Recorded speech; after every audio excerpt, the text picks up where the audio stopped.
نحمده ونصلي على رسوله الكريم اما بعد فاعوذ بالله من الشيطان الرجيم بسم الله الرحمن الرحيم رب اشرح لي صدري ويسر لي امري واحلل عقدة من لساني يفقهوا قولي۔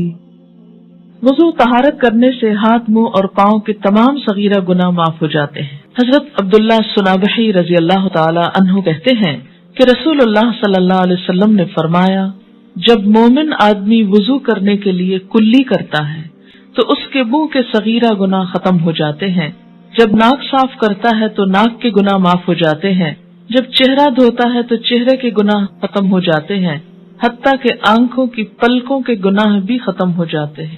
ظاہر ہے کسی حرام چیز کو دیکھتے ہوئے پلک جھپکتے ہیں تو پلک بھی شریک ہے۔ پھر جب ہاتھ دھوتا ہے تو ہاتھ کے گناہ ختم ہو جاتے ہیں، حتیٰ کہ ناخنوں کے نیچے سے بھی گناہ مٹ جاتے ہیں۔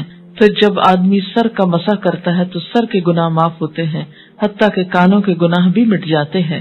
جب پاؤں دھوتا ہے تو پاؤں کے گناہ معاف ہو جاتے ہیں، حتیٰ کہ پاؤں کے ناخنوں سے بھی گناہ نکل جاتے ہیں۔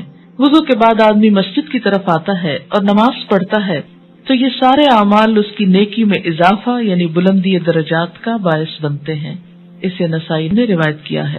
عن النبی صلی اللہ علیہ وسلم قال مفتاح الصلاة الطہور وتحریمها التکبیر وتحلیلها التسلیم، رواہ ابن ماجہ۔ حضرت ابو سعید خدری رضی اللہ عنہ نبی اکرم صلی اللہ علیہ وسلم سے روایت کرتے ہیں کہ آپ صلی اللہ علیہ وسلم نے فرمایا، طہارت نماز کی کنجی ہے، نماز کی ابتدا تکبیر اور اختتام سلام پھیرنا ہے۔ اسے ابن ماجہ نے روایت کیا ہے۔